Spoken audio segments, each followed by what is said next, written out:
Morning to all of you. आज हम लोग स्टडी करेंगे क्लास 11 का चैप्टर सेकेंड का topic quantum mechanical model of atom. Quantum mechanical model of atom तो हम लोग स्टडी कर रखे हैं पहले से Heisenberg uncertainty principle. Heisenberg uncertainty principle ये कहता है कि अगर हम लोग साइमल्टेनियसली मोमेंटम और डिस्पोजिशन को नहीं फाइंड आउट कर सकते हैं, इसी के लिए उसने एक इक्वेशन दिया। उन्होंने दिया अनसर्टेनिटी इन एक्स।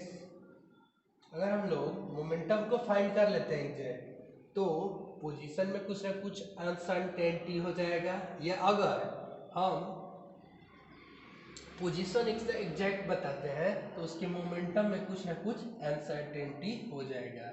इसीलिए उन्होंने इन दोनों के मल्टीपल को greater than equal to Planck constant upon में 4 पाई के इक्वल रखा है। अब थोड़ा सा डिस्कस कर लेते हैं दे ब्रॉगली ने एक इक्वेशन दिया, वेव इक्वेशन। किसी उन्होंने ड्यूल बिहेवियर ऑफ मैटर के जिससे रिलेटेड इक्वेशन दिया था कि electron also behave like a matter and we can also find the wavelength of the electron by the using formula H is equal to Planck constant upon p where p is the momentum। तो इस equation को use करके हम लोग wavelength भी find कर सकते हैं। अब इन दोनों इक्वेशन को यूज करके मेनली हम लोग क्वांटम मैकेनिकल में बात करेंगे। तो क्वांटम मैकेनिक्स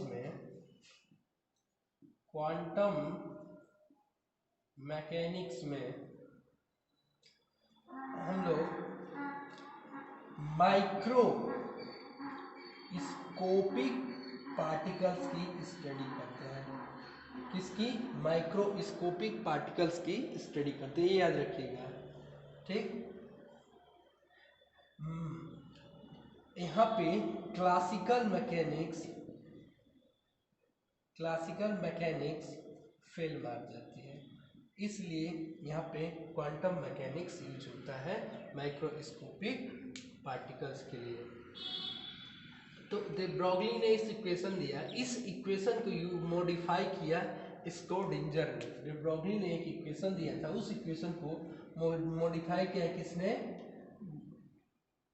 स्क्रोडिंजर ने किसके इक्वेशन को? दे ब्रॉगली के वेव इक्वेशन को मॉडिफाई किया और उन्होंने एक वेव फंक्शन